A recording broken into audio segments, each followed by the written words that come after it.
Hello and welcome to Vision. Today's project is going to be our Artfelt Ruffled Cowl, which ends up looking similar to this, and we actually fold over the edges like this, and you get yourself a nice little shawl pin, and you have a beautiful cowl with ruffled edges. And there's really not a lot that we have to do to create these ruffled edges. They're going to do it all on their own, depending on how we actually lay down the roving. So this is the blue version, this is the purple version, and in today's video we're actually going to create the teal version. And as you can see, the darker portion, when you actually wear it, gets slightly hidden when you wear the cowl. There you go, and you can tell they're slightly different sizes. The blue one's a little bit smaller than the purple one, and that is only because one is felted a little bit more than the other. Things, when you're felting, you can very seldom get two things exactly the same. So let's go ahead and start. You most likely have a kit to make this piece, and if you purchase your kit, you should have a piece of paper in it, like this. This is our Artfelt paper. This is what we're going to base our design on. And you should have 3 different colors of our in-silk roving. And the in-silk roving is a combination of silk and merino, and extremely soft and luscious. The nice thing about having the silk in there is that it acts like a glue. It actually doesn't felt itself, but when it gets mixed with the merino and the merino starts felting, the silk adheres itself to the merino and helps it contract and makes it much stronger than if it were just 100% merino, which is why, despite the fact of this being extremely lightweight, it's like a little feather, and you can actually even see through it. I'm not sure if you can see that in this video, but it's extremely strong. I can tug on it in all directions and it is not going to come apart. Very, very lightweight yet felted. So that is why we use it with the silk blend. That's what makes it work. What makes the ruffles is the way we lay our roving down. So when we felt, or when roving felts all lengthwise, for instance, this is our combed roving, and it's very nice. All the fibers are going in one direction. So if all the fibers are going in this direction, they're going to felt in this direction. If all the fibers are going in this direction, they're going to felt in this direction. So we're going to create down the middle of our paper a long line of roving that is going to be running vertically, and on the outside we're going to create something that's running horizontally. So to do so, we're going to take our paper just so we can find the middle of it. And I'm actually just going to fold it in half like this. It's a pretty big piece, so it's a little harder to do, but I'm going to fold it in half. And actually, if I use a scissor, I can get the crease in there really nice. I'm going to fold the whole thing in half. And it does not have to be perfect. I mean, we're just doing this so that we can have a center line, which we can use as we're laying down our roving. There we go. So this is my center line, and this is where I'm going to put my base down, and then I'm going to have my other roving coming out the sides. So I'm going to be doing a lot of layering, and I'm going to start with actually some of this color. I want some of it on the outside. When I'm drafting this roving for this piece in particular, I want to make sure that it's extremely fine and thin. Don't want it to be too thick. So in order to make sure that I have enough for the whole piece and I don't run out, I'm actually going to take it, find the middle, pull it apart, so I have 2 halves. Oops, didn't do a very good job. 1 half is a little bit more. But this way, actually, I will leave the bigger half for the second round. This way I can make sure that I'm not using too much or too little. Although, even if I did make it a little bit thicker or something, and it just might not be quite as long. So, but here I've got it split up. I've got 1 pile here, 1 pile here. And I'm going to go ahead and get started. I'm going to draft out very, very fine amounts of the roving. And you can see how fine this is. I mean, it's just very, very see-through. And I'm going to pull it to the edges. Now, since I did pull out half, and I was going to see how much it was to use half because I don't want to overdo it, I do want to find it right here. This is my halfway mark. I'm going to mark it with one of my actual needles. So we got this pulled up a little. Not the end of the world. Just gonna lay it down again. And I'm just gonna put this down here. I'm also going to do it on this side. And notice this is very, very fine. Very, very see-through. And some areas a little tiny bit thicker. There we go. And then, of course, I want to take it all the way down to the middle. So I'm just gonna take out more fine bits and take it almost to that center line. And all of this is going in the same direction, all of it, okay? Because this section I want to shrink inwards. So I've got that to the center line. I'm going to take this, move it a little to the center line. Ooh. And I want to keep some because I'm going to want to use more because I want to layer these colors. They look splendid when they're layered. There we go. So now I've got this side, all that laid out. And now I'm actually going to take a little bit, actually, I'll take this one, we'll start with this. I'm going to lay some of this down the middle because this is my darker color, and it's going to go down the middle, and it's what is going to shrink in the other direction. So when this shrinks in this direction, it's going to make that all gather in and create the ruffle. So I don't want too much of this, and I don't want too little either. So I'm going to take just a tad like this, just a little bit here and there, so that the colors end up blending. And whoops, I dropped it. This roving, I will say, is just a pleasure to work with. This is from Shuffle, and it is drafted so nicely and so beautifully. It's just absolutely lovely, and it coordinates with his in silk yarn that he has. So there we go. And now I'm going to take a little bit of the white. I'm going to take it actually a little bit more to the edges. And this is actually, it has a little bit of, tad bit of brown in it. So it's going to blend nicely with the little bit of brown I put there. And I'm going to lay this. It's hanging a little bit over the edge. I don't want it too far over the edge, but just a tiny bit's okay. As long, oops, there, got a little piece of red something. As long as in the end I have those edges covered, I'm going to be fine. So there we go. That's my light layer. Alrighty. Then I'm going to get back to this one again. Like I said, we're going to do lots of layers. And I'm going to take just a little bit here down at the edge again. I want my inside to be a little bit thicker than my outside. But once more, this is right now still going all in this direction. There we go.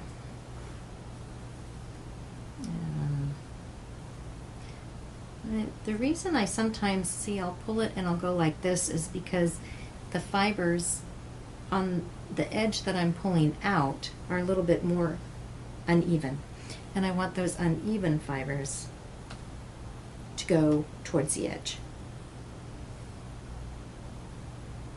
Don't always do it that way, but it does tend to work nicely. I'm going to add that little piece there. That gives it a little extra spunk.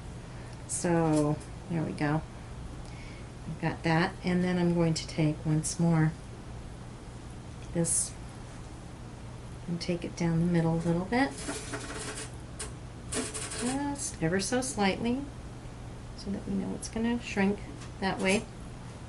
And then I'm going to do one final bit of my teal again. I'm going to do a double coat of the teal. Yeah. I want to make sure that I get it nicely laid.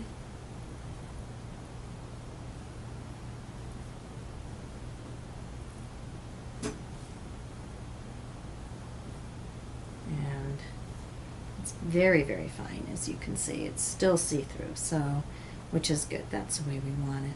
I'm gonna, there we go. And take these out very lightly.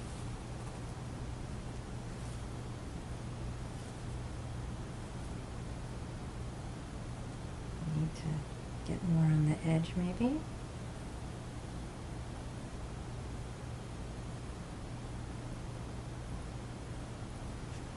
There we go. And then I'm just gonna toss little tiny bits, I think, a little in here. Make one side a little bit different than the other. There we go. And then, if you want to, you can blend a little bit, but now you got to remember you didn't blend the bottom side so much. So, so it's sort of like, how much do you really want to blend? But I just always think, that's a little big piece. I just think sometimes just a little on there makes a difference. Alrighty. So I've got this much done, and now what? I got to tack it in. That's where I use my tacking needle, and I start tacking in. Now, one thing with this in particular scarf is that I try not to over tack the actual fibers before I stick them in the dryer for the actual felting process. The reason is the less these fibers are manipulated, the softer my piece is going to be. The more I let the water and the agitation do the felting, the nicer my fibers are going to be, the softer they're going to be. So I'm not going to do a lot of tacking. I'm just going to tack enough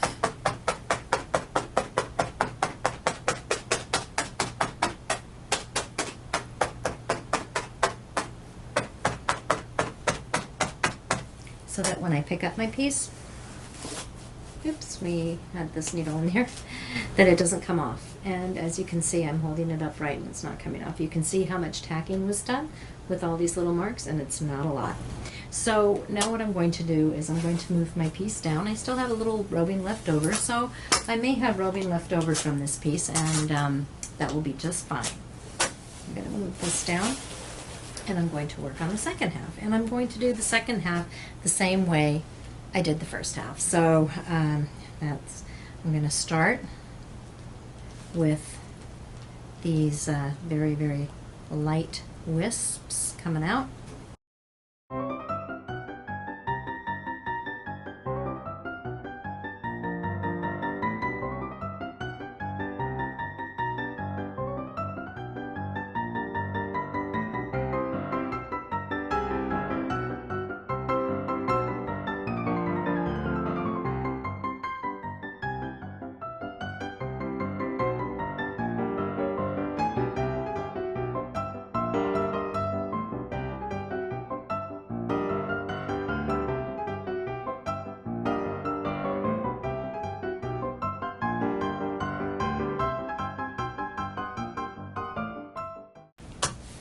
Boom.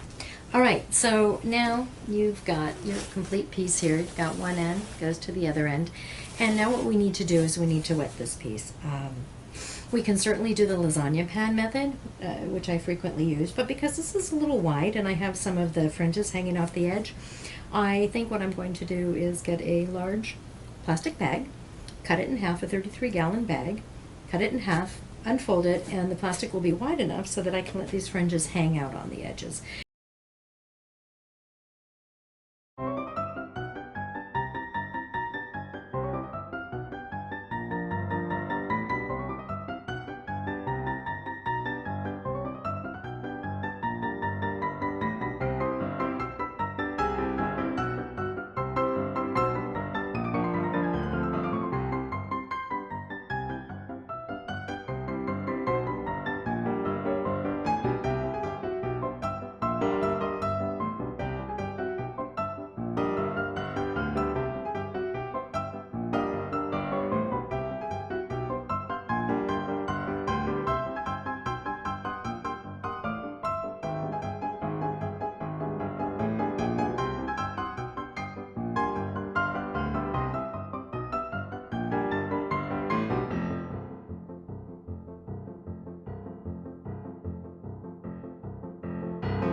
Okay, so I have gotten myself my 33-gallon garbage bag, which I cut in half, and I've also gotten myself some water, and I've actually put it in this Ace multi-purpose sprayer. These can be purchased at any hardware store. It doesn't necessarily have to be an Ace one, but these little hand sprayers work really great for getting your piece wet. You can also, like I said, get this piece wet via the lasagna pan method, which we do have several videos on. If you go to some of the other scarf videos, they're going to show you how to use the lasagna method. But in this case, I'm going to use a spray bottle. What I'm going to do is I'm going to clear off all my extra roving, and in this case I had quite a bit left over, and that's okay if you have some left over. We just want you to have enough, but you do want to try to keep it pretty fine, only because this way you're going to have a more lightweight featherweight piece. So we're going to go ahead and I'm going to take this, and I can actually peel it off and move it without a problem because everything's tacked in. And I'm going to lay out my plastic. And I'm going to do this lengthwise. It's just going to be easier for me. So I'm going to take my plastic and hang it off the other end of the table and lay it down. I'm going to get this laid out. I'm going to let this hang over the edge too on the other side. And we're ready to go. I need to make sure that on this end I have enough to fold over the edge, and that's probably not quite enough. I'm going to leave a little more. I'm going to leave that much. That'll be perfect. And now I'm going to start getting it wet. And I'm going to use my spray bottle. I'm going to try to keep my fringes out as much as I possibly can because I want to take advantage of those fringes. I'm going to pump my bottle and I start spraying it. Now, once the water hits that roving, it's going to start compressing. And you'll start seeing what it's going to look like when it's all felted. The water tends to sit on top for a little bit, so just have a little patience and it will soak in quite nicely pretty quickly.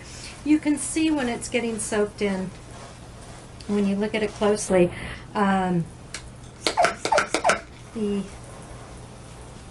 it no longer beads on top, and then it becomes a little bit darker in color. Now the middle is the thickest part on this scarf, so I'm going to make sure that my middle is nice and thick. And I can tell here on my sides, on my edges, this is a little bit not as thick as the rest, so what will happen is I'll probably get a little curve like this in my piece, and that's alright. It just adds a little bit to my piece. So now I'm going to take this and I'm going to put this over, and I can tell the piece is totally wet because I can see where this plastic, it just sort of goes right onto it. There's not an air bubble in there really, and so there is no air left. It is wet. So now I'm going to start rolling it very carefully like this, and sometimes I put a little piece in there so it doesn't roll or shift, I guess you could say. Gives it something more sturdy. It makes it a little thicker of a roll, and avoids kinked edges. But I think we're going to do fine. We're going to do it without it today because it isn't totally necessary. So we're going to get this all wet. The next section.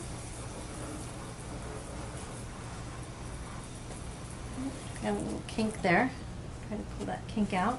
There we go.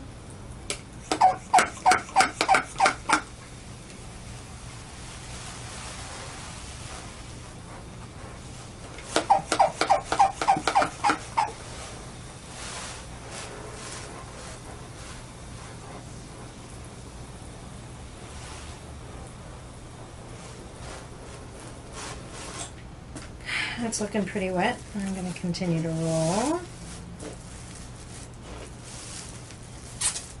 Well, here it looks like it could use a little bit more water. There we go, because I see some little areas. It didn't look totally wet. I'll just continue. I'm going to make sure my plastic is nice and flat. I just have a little bit left. Now, your piece will felt in the dryer, no matter what, but at a different pace. Everybody's dryer has a different agitation cycle. I usually, as of late, I just put it in the dryer without any heat at all, and it does just fine because it's actually water and agitation that makes things felt, nothing else. Some people say you need soap and all this other stuff, and sure, you can use it if you want. It doesn't hurt it. In some cases, it might speed it up, but if you don't need it, I say why use it. So I'm going to keep rolling. And because it's not a super duper tight roll, oops, I got water dripping off the edge here. Because it's not a super duper tight roll, it's going to have a lot of agitation. It's going to felt pretty darn quick. So I'm going to make sure that I pay close attention to it being in the dryer. Normally I check things after, depending on it, usually around 15 minutes, sometimes 10 minutes. And this one I'm definitely going to check after 10 minutes. So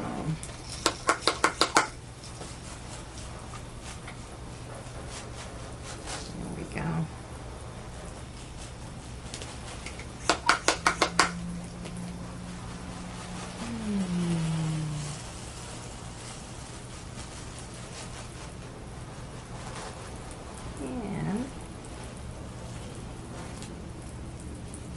All right, so we've obviously got it wet enough because it's swimming in water, and quite honestly, that's what we want it to do.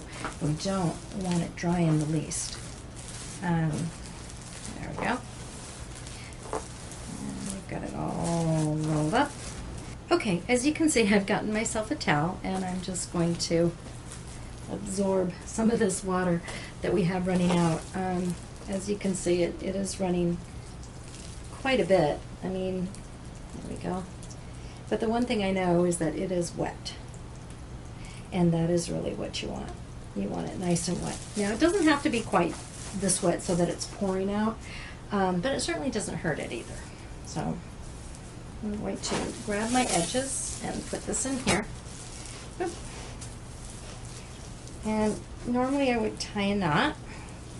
I don't know if I have enough room to tie a knot there. So what I'm going to do is I'm going to use a hair clip like this. And I'm just going to go on the edge. And I want to make sure, though, that I'm not getting the edges, the fringes of my piece. That I don't want. So I'm going to take it out here and just really thoroughly make sure that that's on there. All right. There we go. Now it is actually ready to put in the dryer. I have now taken my piece out of the dryer. It has been in there for 10 minutes. Might have been more 11 or 12, but it was around the 10-minute range. And I have my towel here just in case I have a lot of water that comes out again. I'm going to pull my piece out. Whoops, they're flying pantyhose. And I'm going to unravel it and see what happens. Oh, and it looks like it's a little soapy. Must have been a little soap in that water or something. I can tell already as I'm unraveling it, or not unraveling it, but undoing it, that it needs to go back in. It's just simply not felted enough. It hasn't ruffled, although you can tell here it's starting to ruffle. It needs to go back in the dryer. And I'm going to, remember how I was telling you though that I was probably going to get a curve? You can actually see the curve here, how it's starting to form. So I'm going to turn this around, however, like this. Let me see what's here. This is going to be on the inside, so it will probably be less felted than what's on the outside. And let's see what we have here, and it is. But you can tell it's felting very nicely and very smoothly. I can see that here, but it definitely needs to go back in.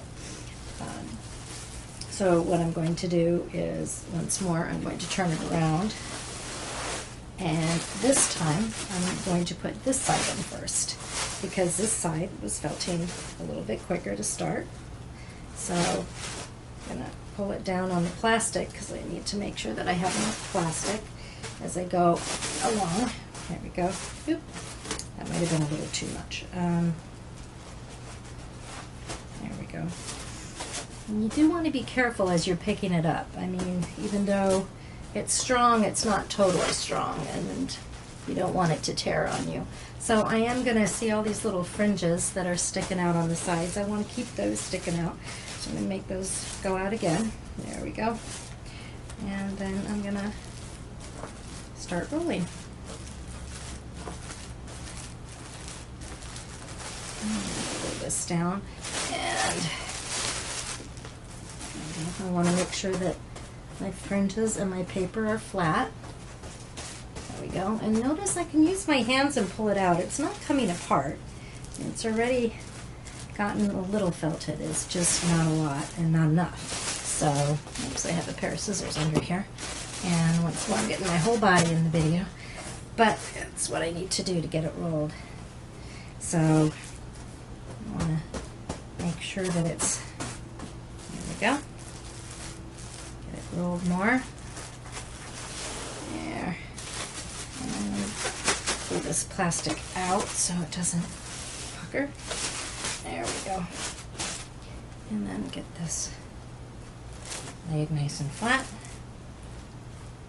There we go. All right. So I've reverse rolled it.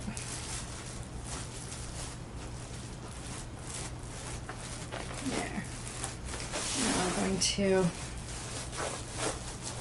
take it and put it back in its pantyhose, trouser sock, whatever you'd like to call it. And I'm going to actually fold this over like that. There we go.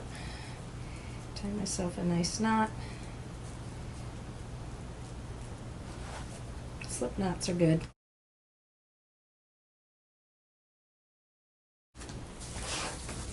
Okay, so here we are. This is our second time taking our ruffle out of the dryer, and let's see what we have this time. Cut the end open and pull it out and see how we're doing. See how much we actually have felted. It looks like we felted a little more this time, although probably still not enough. This one is really taking a long time to felt. It's funny, sometimes pieces felt really quickly, and sometimes they just take longer. So this one is just really, really taking a long time. This was in for another 10 minutes, and usually by this time I'm pretty close to being done. And I'm not anywhere close to being done. So you can see it has felted, and it's to the point where it probably wouldn't felt to itself. You can see on the back that it is felted, but it hasn't it's just not nearly where I want it to be. So I'm going to roll it up again, and this time I'm actually going to try to do it a little bit looser. I'm doing it from the same direction again because we've done it once from each direction. If I have to do it another time, then I'll go for the other direction again. But in the meantime, I will do this. There we go. And I'm gonna try it a little differently. I'm gonna just rubber band this end like this to keep it together. And then I'm gonna fold this over, and I'm gonna rubber band this end.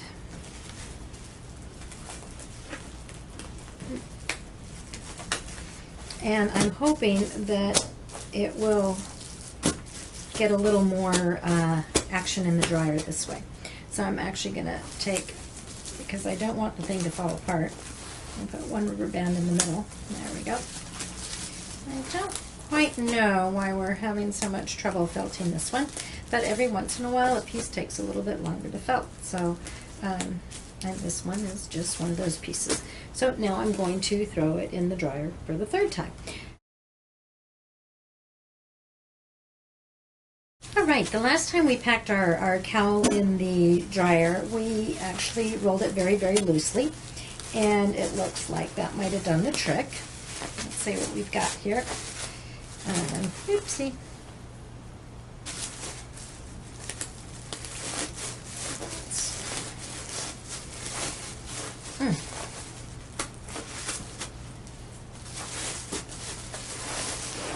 Okay, now we're we're getting a little bit further. Here we can see the ruffles coming. All right. So the end ended up felting a little bit more than the rest of it, probably because it got exposed. So what we're going to do now, because it is, it's totally felted to the degree that it's not going to felt to itself. So we can do what I call the bag trick. Okay, so this is a type of bag that I'm going to put it in. Going to put it in. I'm going to tie a knot in it like this. And I'm just going to let it go in the dryer.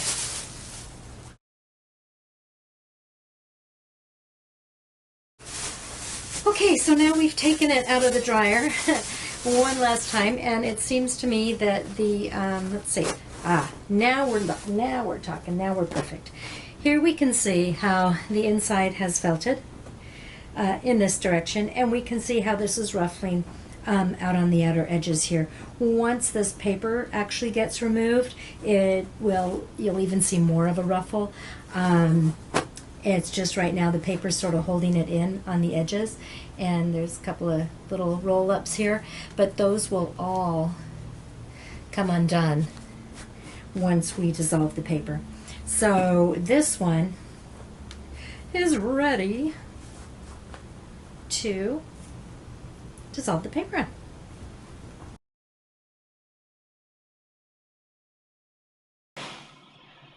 Okay, so on this piece here, we're going to dissolve the paper by dunking it in a pot of boiling water. And I've got this big roaster oven here that has been heating up for a while now, but it does have boiling water. You can see it's boiling on the edges there. It's coming up the sides.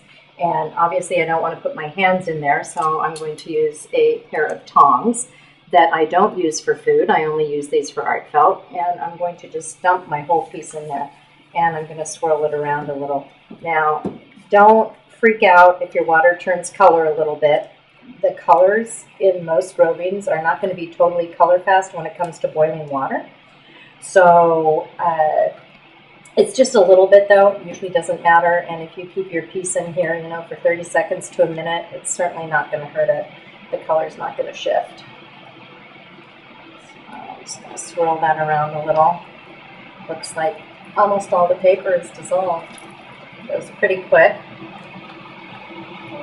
And then I'm going to very carefully lift it out, put it in the sink. I'm going to put my lid back on here because I want to keep that water out.